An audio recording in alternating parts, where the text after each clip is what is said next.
This method of meditation, as I was explaining last night, is a way of letting go of the world outside in order to access the world inside, the world of the mind.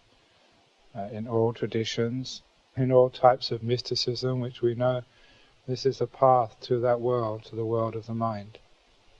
And that realm of the mind is a very wonderful and also blissful place to go to. So even though that during this meditation retreat there might be some hard work involved at the beginning, just be able to bear with that hard work, because the result of that hard work will be some very beautiful and very meaningful states of mind which you'll experience here. And those states of mind, those beautiful states, will be well worth all of the effort. It's just one of those laws of nature that without effort, without trying, that one doesn't really gain very much in this world. And whether it's a lay person or a monk, without that effort, then one will get nowhere.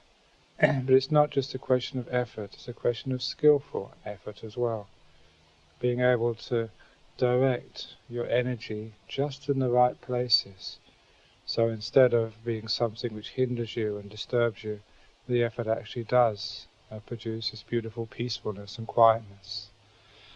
And it's a good point to actually know what the goal is here. It's a beautiful peacefulness and the quietness, the calmness of the mind. And if you can understand that goal, then the means to achieve that goal becomes very clear. One of the teachings of the Buddha, which always struck me very profoundly when I first read it, was a simple statement that a person who has like a mind of giving up, of abandoning, of renouncing, gets samadhi just so easily, gains these states of concentration just almost automatically. And what the Buddha was saying there was saying one of the root causes for attaining deep meditation, to attaining these peaceful, blissful states, is the ability to abandon, to let go, to give away.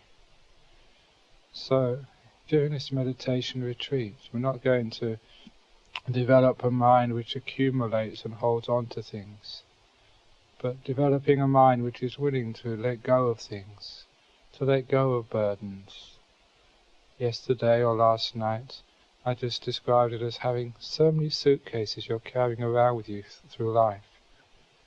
So much baggage, which is completely unnecessary. And to see if during this retreat anyway, you could unload as much baggage as you can. Think of all these things as baggages, burdens, heavy weights upon you. And then you have the right attitude of letting go of these things, abandoning them, giving them away, giving them up. Because that attitude, that movement, inclination of the mind of giving up, is the inclination of the mind which will take you into deep meditation. So during the even beginning parts of this retreat, to see if one can gather that energy of what we call renunciation, of giving away. And little by little we give away more and more and more. As we give things away, you finally feel much lighter, more freer, more unburdened. And in the way I teach meditation, this giving away, this abandoning of things, just happens stage by stage, step by step. You can go quickly through these beginning steps if you wish. However, be very careful if you go through them quickly, because sometimes if you pass through these stages of meditation too quickly, you find you haven't really done the beginning stages properly. It's like building a house with a very weak foundation.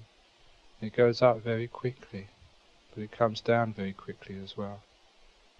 So if you can spend a lot of time on the foundations, on the first story, on the second story, making all of those groundwork very, very strong and firm, then when it gets up to the higher stories, they too are firm. So, in the way I teach meditation, I like to begin at a very simple stage of just giving up the baggage of past and future. And sometimes that you think that's such an easy thing to do. It's such a basic stage of this meditation. But if you put your attention on that, and do it properly, do it carefully, and don't go running too fast to the higher stages of this meditation. If you put a lot of attention just to being in the present moment, you'll find that you're getting a very strong foundation on which to build the higher stages. By abandoning the past and by abandoning the future, I mean all of your work, your business, your family, your commitments, your responsibilities, all of your past, your history, the wonderful times you had as a youth, as a child, the bad times you had, all the past experiences, you abandon them all. You become someone who has no history for these 9 days. That you don't even bring up where you were from, where you were born, who your parents were, what your upbringing was like. You don't even bring up what you were doing before you came here. All that history is abandoned in this retreat. In that way that everyone here becomes equal, just a meditator. It doesn't matter how many years you've been meditating, or whether you've just started meditating. If you abandon all that history, we're all equal. We're all letting go of some of these concerns, perceptions and thoughts which can limit us and which can stop us developing these peaceful stages of renunciation. So every part of your history you let go of, even to the point of the history of what's happened so far in this retreat, you let go of that as well. Even what happened a moment ago, that you let go of also. So you don't carry any burden from the past into the present. Whatever's just happened, you let it go. You don't allow it to reverberate in your mind. I once described this as developing a mind like a padded cell. When any thought or any experience hits the walls, it doesn't bounce back again. It just sinks into the walls and stops right there. So we don't allow the past to echo in our consciousness. Certainly not the past of yesterday and all that time before. Because we're developing a mind of letting go and giving away, of unburdening, not taking up more burdens. Sometimes people think that or have the view, that if they take up the past, they can somehow learn from it, and they can solve the problems of the past. You should know that when you look at the past, you look at them through distorted lenses. Whatever you think it wasn't quite like that. That's why people have arguments about what actually happened, even a few moments ago. Why it's well known to police to investigate traffic accidents. But even though the accident may have happened only half an hour ago, 2 different eyewitnesses, completely honest, will say different things. Our memory is untrustworthy. So, if you understand just how untrustworthy that memory is, you don't value the thinking about the past and bringing it all up. You can let it go, you can bury it. Just like a person who has died, you put them in the coffin, you burn them, and it's done with them. It's finished. Don't linger on that past. Don't carry the coffins of the dead on your shoulder. Because if you do, you're weighing yourself down with burdens which don't really belong to you. Let all of that go, and you have the ability to be free in the present moment. And as for the future, the anticipations, fears, plans, expectations, all of that too, the Buddha said, whatever you think it's going to be, it will always be something different. The future is that uncertain.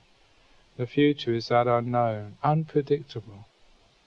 So it's complete stupidity to anticipate the future and think about it and plan what you're going to say or what you're going to do, especially during this meditation retreat. The future is just so uncertain. Sometimes when you work with the mind is so strange. You can do some very wonderful and unexpected things. It's very common for meditators who are having a difficult time, who are not getting very peaceful. Just for one meditation they sit there, here we go again, another hour of frustration. And even though they think like that, something happens and they get into a very peaceful meditation. There was, when I was in Sydney, that one person told me that while they were on the retreat, the first retreat they ever did, for 9 or 10 days, just after the first day their body was aching so much, and they wanted to go home. And the teacher said, just stay one more day, and the pain will disappear, I promise. So they stayed another day, and the pain was even worse. So they wanted to go. And the teacher said, watch one more day, and the pain will disappear. They stayed a third day, the pain was even worse. And 8 days, 9 days, they were in quite great pain, sitting so long. And just one more day to go, the teacher said, just sit one more day, and the pain will disappear. And completely unexpectedly, completely beyond one's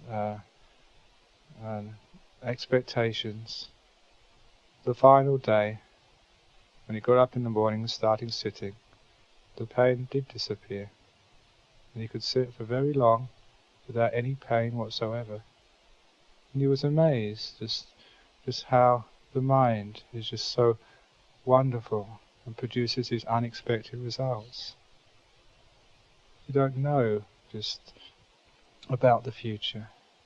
It can be so strange and weird, completely beyond whatever you can anticipate.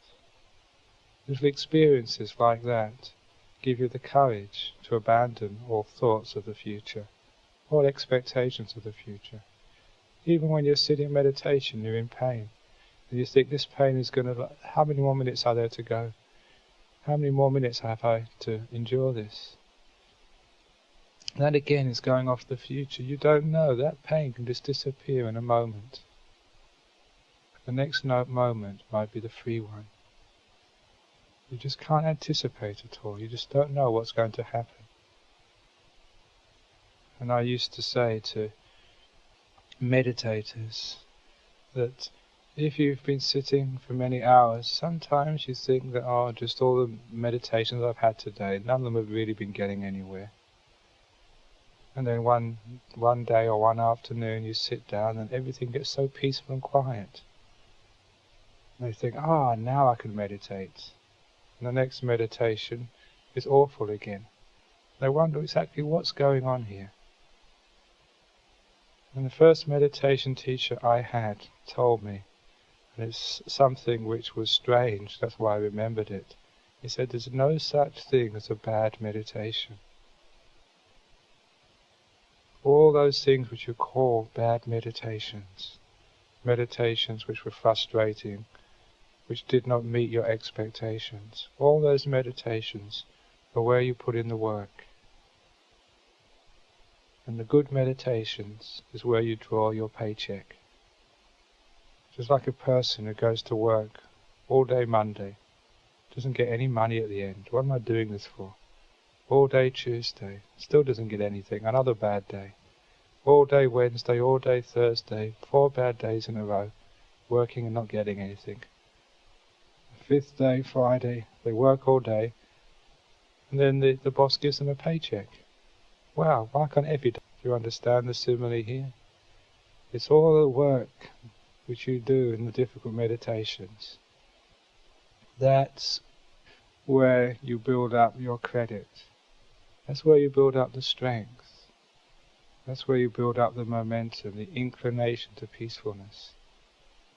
when it comes along and all the external factors are all in line, and you've built up your internal factors through working against the hard meditations.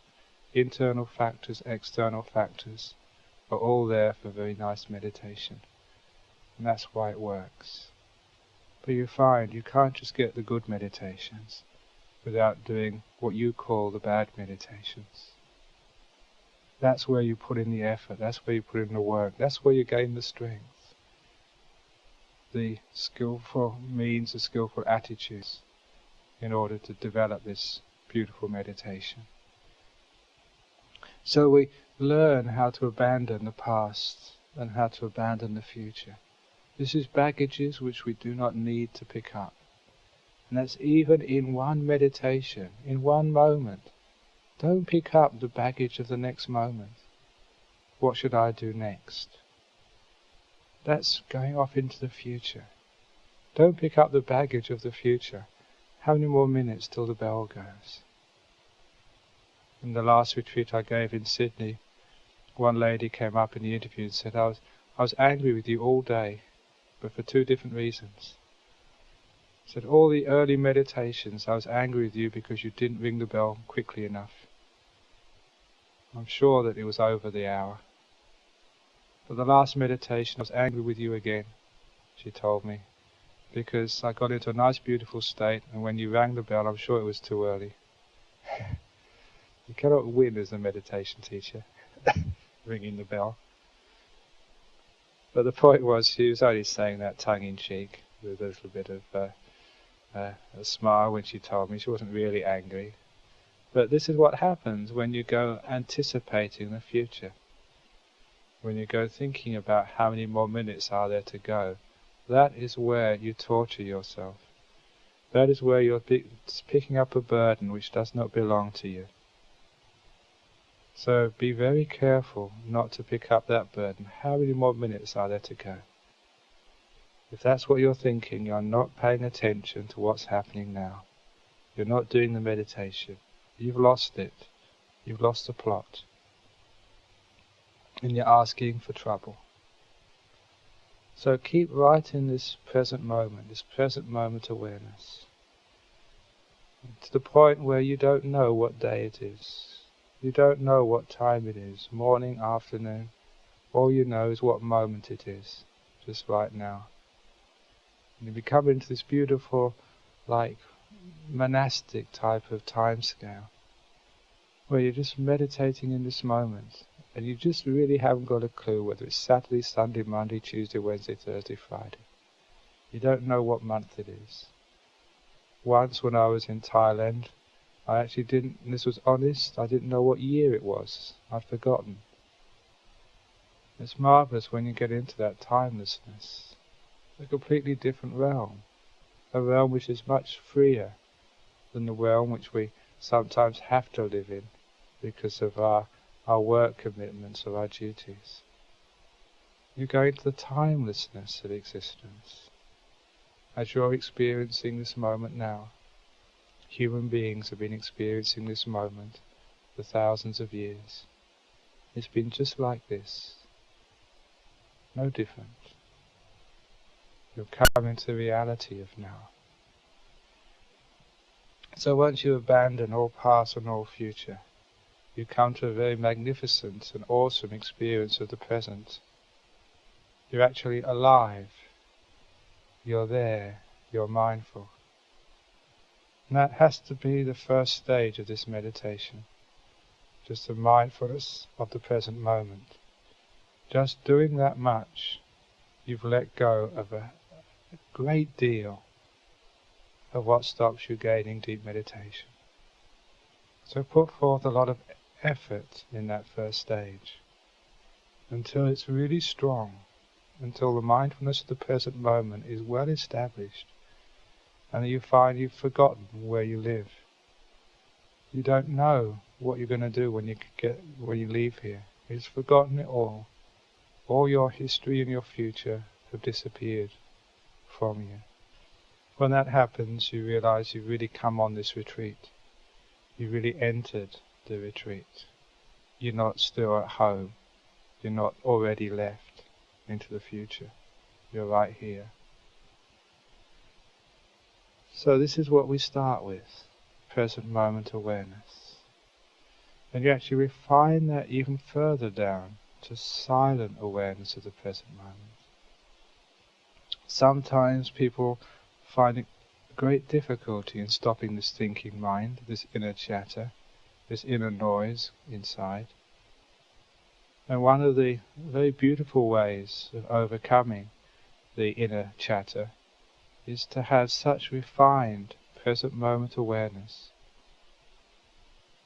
that you're watching every moment so closely that you haven't got time to say or comment about what has just happened. Because that's where the inner chatter comes. It's a comment on that which has just gone past. What was that? That was good. That was unpleasant. All of these are comments about experience which has gone. And if you're making a comment about an experience which has just gone, you are not paying attention to the experience which has just arrived. You're just dealing with old guests, rather than meeting the new ones which are not just coming in. You can imagine yourself to be like a host of a party, meeting the guests as they come in the door. If one guest comes in, and you meet them, and then you go talking to them about this, that and the other, you're not doing your job to pay attention to the new guest who comes in the door. All you can do, because a guest is coming in the door every moment, is to greet one, and then go to the next one and greet them, and go to the next one and greet them. But you cannot get a conversation with any of them, because you'll miss the one coming afterwards. This is what happens in the mind. All these experiences, they come in the door of our mind, one by one in succession.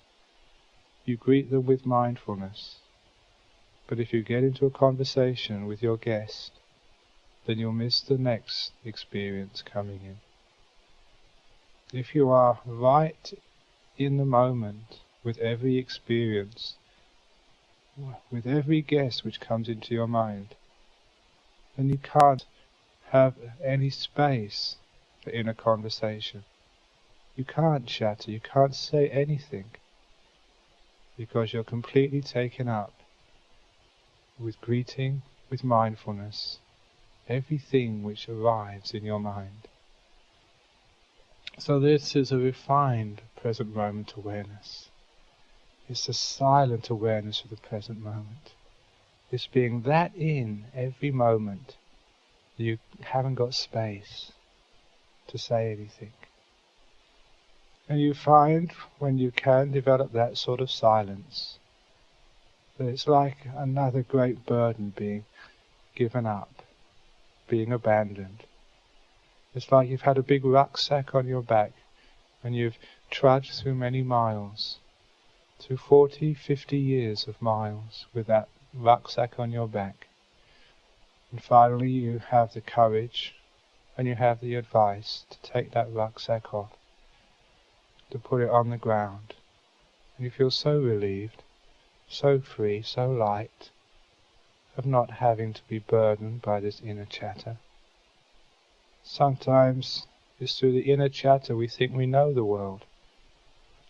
But that inner speech, it doesn't know the world at all.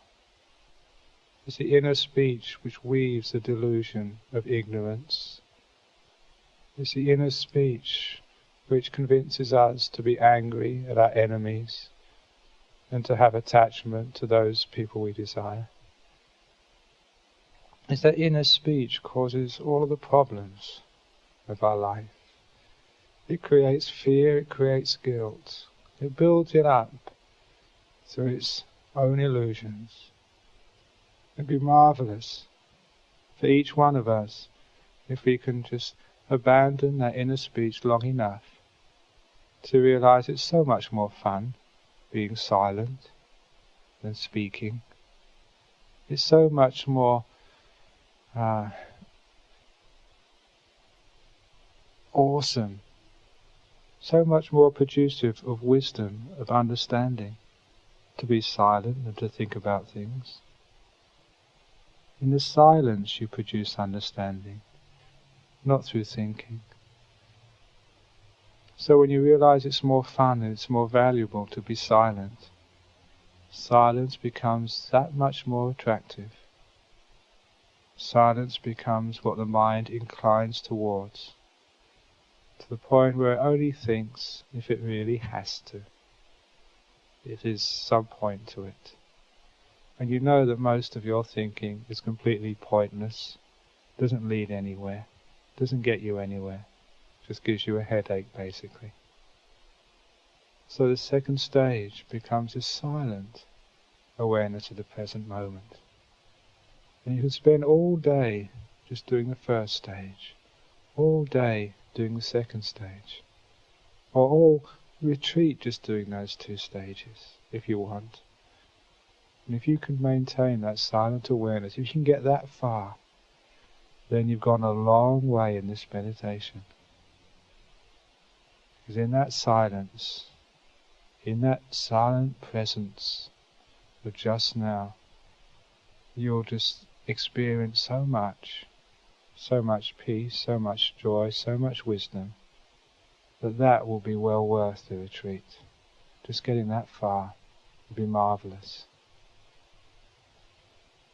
If you want to go further, instead of having silent awareness of whatever arises in the mind, develop the silent awareness of just one thing.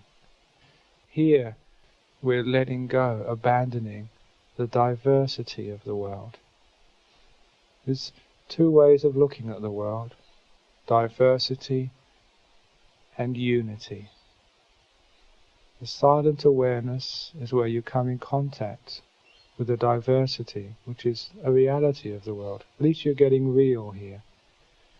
You're actually experiencing the world as it is. But if you can abandon the diversity of that experience, where one moment you're aware of the birds, the other moment you're aware of sound, the next moment you're aware of feelings in the body, a feeling here and then a feeling there. That's like a diverse sort of mind. And in the way of meditation, you will recognize eventually that the diversity is a burden. That the mind is flitting around from one thing to another, and thereby giving itself a burden, a pain, an affliction. So instead of just having many things for the mind to pay attention to, you deliberately just choose one thing. And this is the breath, the experience of breathing.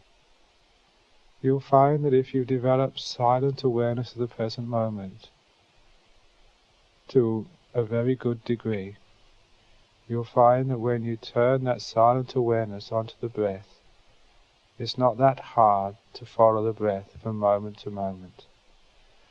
The reason it's not that hard is because the two major obstacles to breath awareness have already been subdued. Those two major obstacles are, first of all, going off into the past and the future. The second obstacle is the inner speech. Those are the two main obstacles to breath awareness, which is why I teach these two preliminary stages and ask people to develop these two preliminary stages very well first, before they take up the breath. Because so often it happens that people jump into breath awareness and the mind is just flitting to the past and future. Still it's being drowned by the inner speech, and they find breath awareness so difficult. And because they jump in too quickly and they meet that difficulty, they get frustrated, they give up. Because they didn't start in the right place, they didn't do the right preparation before taking up the breath. So if the mind is well prepared by these first two stages, you'll find that when you turn the attention onto the breath, it's very easy to see. You are practicing gradually. When you actually take up the breath, this is the experience of the breath, that which tells you what the breath is doing. Some teachers say to watch that experience at the tip of the nose, some people say to watch it at the lips, some people say to watch it at the abdomen, some people say to move it here and then move it there. Quite frankly, from my experience, the way I teach, it does not matter at all where you watch the breath. What matters is that you are watching the breath, that you're experiencing the breath. Where that experience happens to be located is irrelevant. In fact, it's very helpful not to locate the breath anywhere, because we're trying to abandon the experience of the body, we're trying to abandon the perception of the body. If you go locating the experience of the breath at the tip of your nose, then basically it becomes nose awareness, not breath awareness. If you locate it at your abdomen, it becomes abdomen awareness, not breath awareness. And there's a very subtle, but very meaningful difference between those. So we just watch the experience of the breath. So in our mind, what we know is breath going in, breath going out, one of those two. And if you know breath going in or breath going out, you have this third stage of the meditation well down. And you go on to the fourth stage, which is just a refinement of the third stage, where the mindfulness expands to take in every moment of the breath. From the very beginning of an in-breath, from the very moment the first sensation of breathing in arises. And you watch those sensations evolve and change through one whole in-breath, not missing any moment of that breath. Always in the present moment, always silent, always with the breath, the experience of breath. When the in-breath finishes, you know that last subtle moment, the last movement of the in-breath, you see clearly in your mind. And you see the next moment is a pause, a few more pauses, until the out-breath begins. And you see the very first moment of the out-breath, and see that out-breath evolve, until the out-breath disappears as its function is completed. You watch each in-breath and each out-breath like that, continuously. You cannot do this through force, through holding, gripping. You can only do this through letting go of everything else in the whole universe. You can only do this through the mind, not you, but the mind, recognizing that this is a very peaceful and pleasant abiding, with just being with the breath. You'll find this will happen quite naturally during this retreat. The mind will just incline to this very peaceful, this very simple unity on one thing, just being with the breath in every moment. Here, we're what I always call like the springboard in this meditation. You've got a unity in the mind, a unity in the moment, a unity in silence, a unity on one thing, just to breathe in. You'll find, if you maintain that unified consciousness, the breath will start to disappear and fade. As the mind just goes not to experience of breath, but to what's in the center of that, the peacefulness, the quietness, the stillness. That's why at this stage I like to start talking about the beautiful breath. Here the mind recognizes this is a very peaceful, beautiful experience. You're aware continuously, from moment after moment, with no breaks in that chain of experiences. You're aware of the beautiful breath. Then it happens quite naturally, or if you are wise, you can nudge it along a little bit. Beautiful breath, beautiful breath.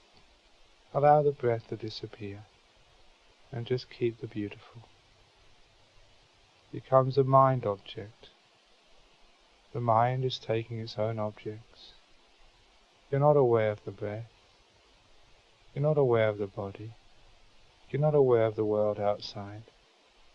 All you're aware of is beauty, peace, bliss, joy.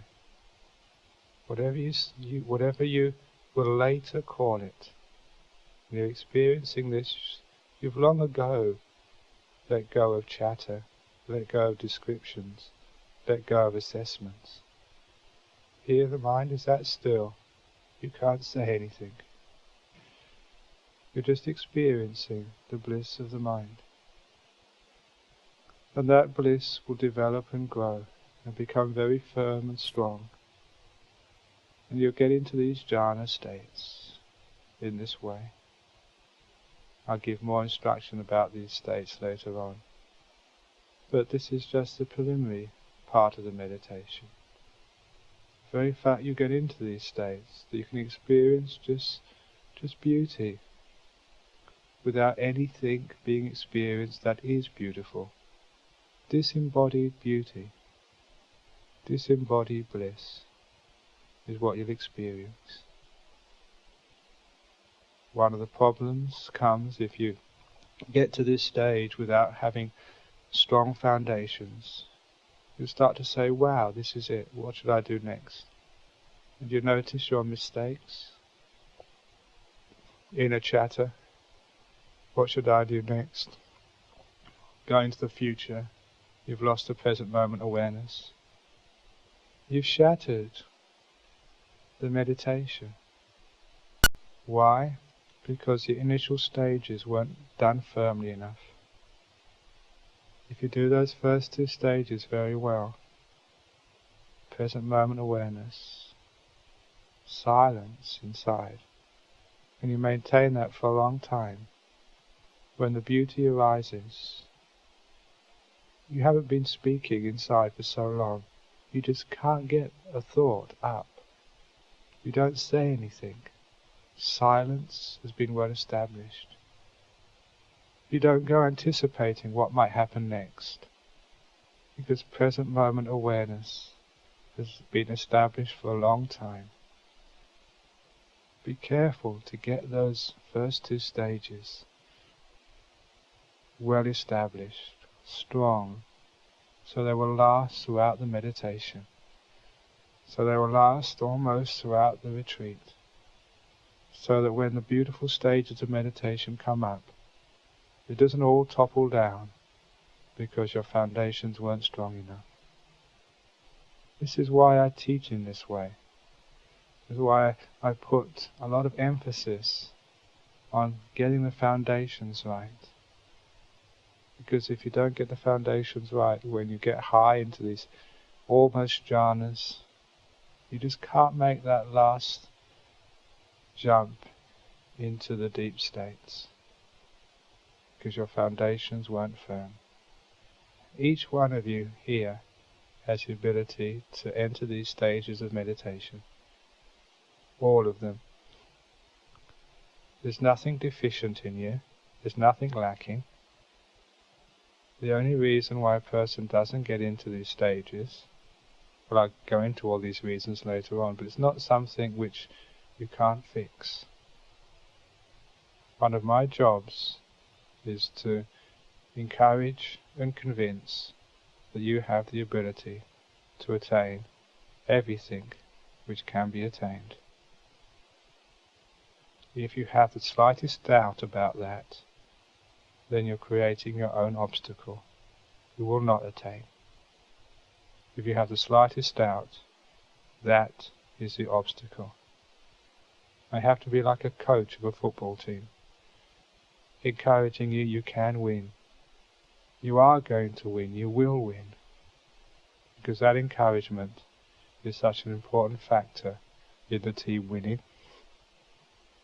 I can back up all of that encouragement, saying each one of you has got the ability, with all the teachings of the Buddha, all the suttas.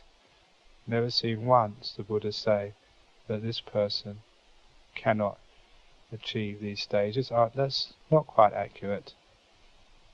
There are what the Buddha called the antarayika dhammas.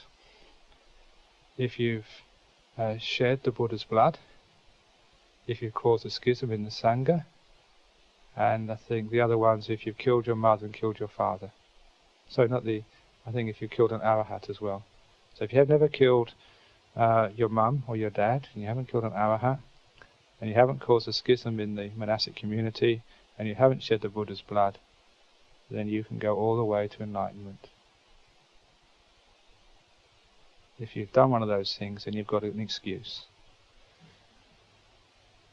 So what I'm trying to say is that each one of you has the ability, has the opportunity, the chance, in this lifetime, in this retreat. Give yourself a break. Give yourself confidence. All you need to do is follow the instructions carefully. Put forth the effort, but not just blind effort. Put forth wise effort. Use all the skill which you have, all the subtlety which you've gained through all of the years of listening to talks from all sorts of monks, reading books, all your experience. Cash all those chips in and just use the money, as it were, to get the beautiful meditation experiences and the insight experiences. These are the instructions, very clear, so you don't have to doubt them. All you need to do now is to follow them. Those of you who know the stories in the Buddha's teachings know that there was these characters. One of them was Angulimala, the other one was Patachari.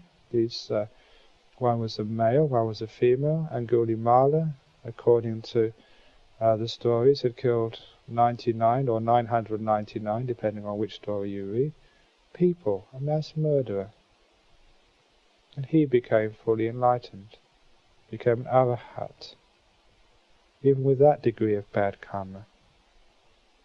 The other was Patachara, who was this amazing nun, bhikkhuni, and she lost her husband, her 2 children, and her parents in the same day, in some very tragic circumstances. Her husband was bitten by a snake, then going to visit her parents, or distraught that she lost her husband, crossing a river. She had 2 children, the river was a bit in flood. She took the youngest child, just recently born, across, put it down on the bank, was halfway midstream, when a bird, an eagle or something, picked up her young child, and she waved at it to try and scare it away. The boy, the elder boy in the other bank, thought the mother was calling for him to come across, and got swept away in the current. Standing in the middle of the stream, helpless, she saw one of her children being taken away by a bird, and the other one being swept down the stream in the current, having just lost her husband. Completely sort of distraught, she could not save either of them. She just wanted to go home to her parents, and met someone coming the other way who told her that very night a storm had uprooted a tree which had crashed on her parents' house and killed the both of them. And she went crazy. She lost her mind for many days. and wandered around just blabbering without any clothes on. And whether it was the result of karma or whatever, where she wandered into, not knowing where she was going, was into the Jhana grove where the Buddha was giving a sermon.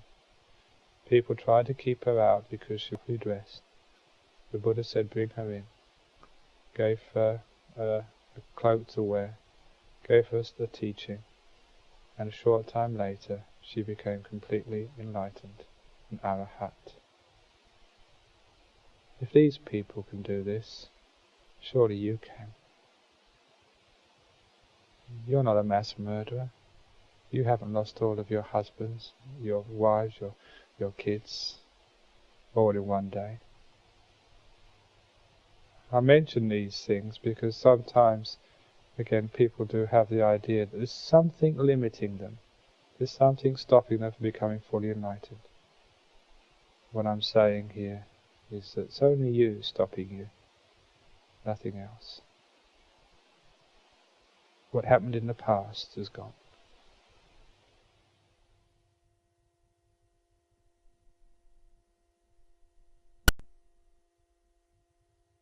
This method of meditation, as I was explaining last night, is a way of letting go of the world outside in order to access the world inside, the world of the mind.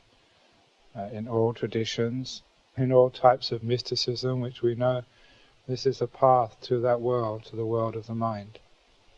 And that realm of the mind is a very wonderful and also blissful place to go to. So even though that during this meditation retreat there might be some hard work involved at the beginning, just be able to bear with that hard work, because the result of that hard work will be some very beautiful and very meaningful states of mind which you'll experience here. And those states of mind, those beautiful states, will be well worth all of the effort. It's just one of those laws of nature that without effort, without trying, that one doesn't really gain very much in this world. And whether it's a layperson or a monk, the root causes for attaining deep meditation, to attaining these peaceful, blissful states, is the ability to abandon, to let go, to give away. So, during this meditation retreat, we're not going to develop a mind which accumulates and holds on to things, but developing a mind which is willing to let go of things, to let go of burdens. Yesterday or last night, I just described it as having so many suitcases you're carrying around with you through life. So much baggage, which is completely unnecessary. And to see if during this retreat anyway, you could unload as much baggage as you can. Think of all these things as baggages, burdens, heavy weights upon you. And then you have the right attitude of letting go of these things, abandoning them, giving them away, giving them up. Because that attitude, that movement, inclination of the mind of giving up is the ink foundations on the first story, on the second story, making all of those groundwork very, very strong and firm. Then when it gets up to the higher stories, they too are firm. So, in the way I teach meditation, I like to begin at a very simple stage of just giving up the baggage of past and future. And sometimes that you think that's such an easy thing to do. It's such a basic stage of this meditation. But if you put your attention on that, and do it properly, do it carefully, and don't go running too fast to the higher stages of this meditation. If you put a lot of attention just to being in the present moment, you'll find that you're getting a very strong foundation on which to build the higher stages. By abandoning the past and by abandoning the future, I mean all of your work, your business, your family, your commitments, your responsibilities, all of your past, your history. Without that effort, then one will get nowhere. But it's not just a question of effort, it's a question of skillful effort as well. Being able to direct your energy just in the right places. So instead of being something which hinders you and disturbs you, the effort actually does produce this beautiful peacefulness and quietness. And it's a good point to actually know what the goal is here. It's a beautiful peacefulness and the quietness, the calmness of the mind. And if you can understand that goal, then the means to achieve that goal becomes very clear. One of the teachings of the Buddha, which always struck me very profoundly when I first read it, was a simple statement that a person who has like a mind of giving up, of abandoning, of renouncing, gets samadhi just so easily, gains these states of concentration just almost automatically. And what the Buddha was saying there was saying one of the inclination of the mind which will take you into deep meditation. So during the even beginning parts of this retreat, to see if one can gather that energy of what we call renunciation, of giving away. And little by little we give away more and more and more. As we give things away, you find you feel much lighter, more freer, more unburdened. And in the way I teach meditation, this giving away, this abandoning of things, just happens stage by stage, step by step. You can go quickly through these beginning steps if you wish. However, be very careful if you go through them quickly, because sometimes if you pass through these stages of meditation too quickly, you find you haven't really done the beginning stages properly. It's like building a house with a very weak foundation. It goes up very quickly, but it comes down very quickly as well. So if you can spend a lot of time on the